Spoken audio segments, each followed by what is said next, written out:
이런 거 만들어야 되는데 왜 국힘당에서 만들었지? 그러니까 이게 이렇게 하는 이유는 우리하고는 보통 사람들하고는 어떤 가치 판단의 기준이 네. 지금 거꾸로 서 있는 망언집이라고 만들었는데 저도 읽어봤거든요. 네.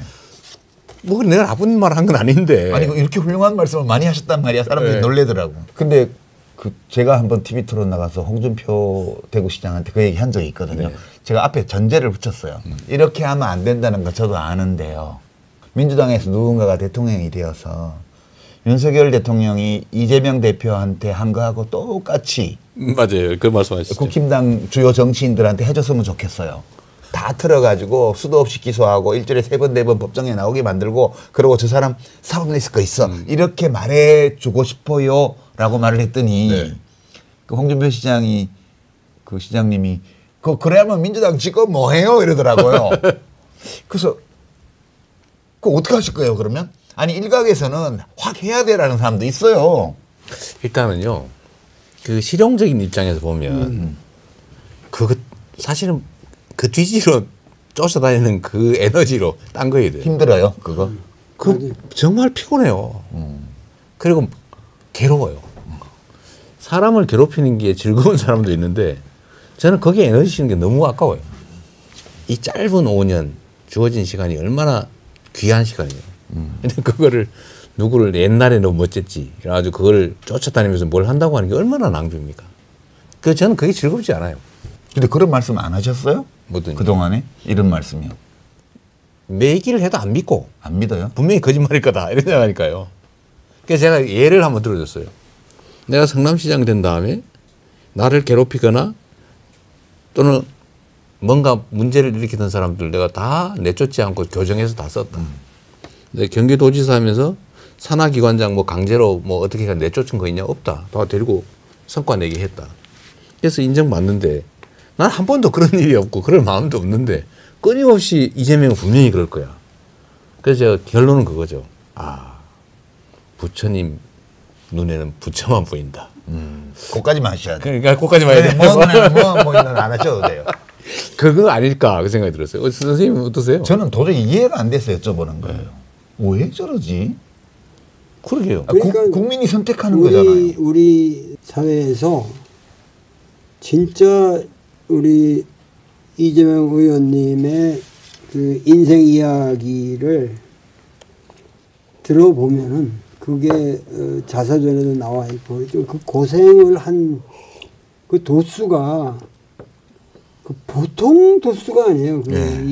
뭐 산업재해로 신체적으로 당하고 뭐 맨날 두드려 맞고 뭐 그런 가운데서 또 그 고시를 본다고 고생하고 뭐 하여튼 그 삶의 역정이 이건 드라마틱해도 이렇게 드라마틱할 수도 없고 그리고 나같이 좀 편한 가정에서 큰 사람의 입장에서는 더 끔찍하게 그게 공감이 와요. 상상이 잘 안 되죠. 그렇게 살았다는 게. 이렇게 더 괴롭고 그게 얼마나 이게 한 인간으로 받기 어려운 거냐. 근데 그런 사람이 그런 체험을 해본 사람이 이 나라의 리더가 돼 봐야 이 정치라는 게 번지수를 찾는다고 지금. 맞습니다. 그러니까 그 나쁜 놈들도 여태까지 계속 해먹었는데 해방을 여태까지 우리 사회 제일 밑바닥에서 고생한 이 사람한테 기회를 주는 건 아니 그 기회를 내가 억지로 주자는 것도 아니고 그냥 프로세스에 따라서 가는 건데 왜 거기에 대해서 그 헛소리들을 하냐 말이야. 어? 난 이거는 하나의 사상가로서 양심 있는 학자로서 그건 정말 국민들한테 외치고 싶어요. 너희들 이러지 말아라.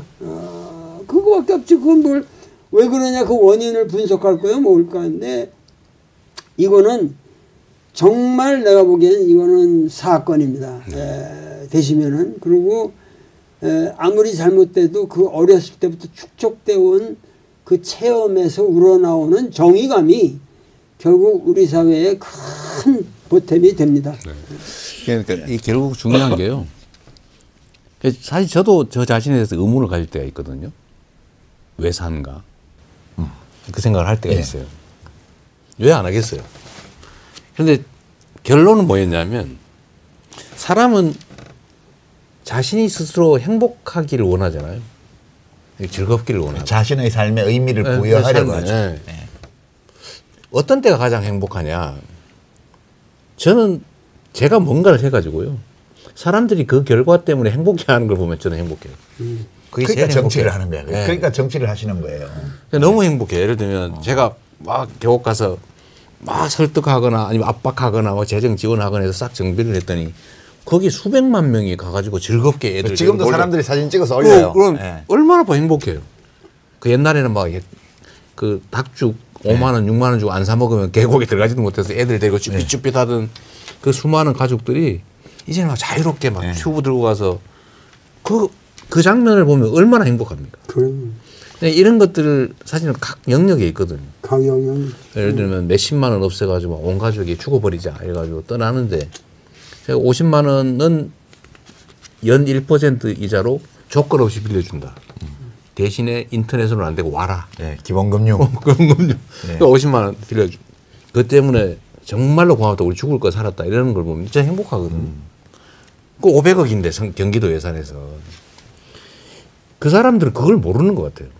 그 행복한 게 누군가를 괴롭혀가지고 막 이렇게 날리면 행복한지는 모르겠는데 저는 그게 안 행복해요. 그러니까 어떤 사람은 누구 감옥 보내면 행복한 사람이 있었어요. 맞아요. 옛날 옛적에. 옛날 옛적에 네. 어느 나라에 네. 누구 감옥 보내면 행복한 사람이 있었어요. 그런 것 같아요. 부부가 다 그랬던 것 같아요. 근데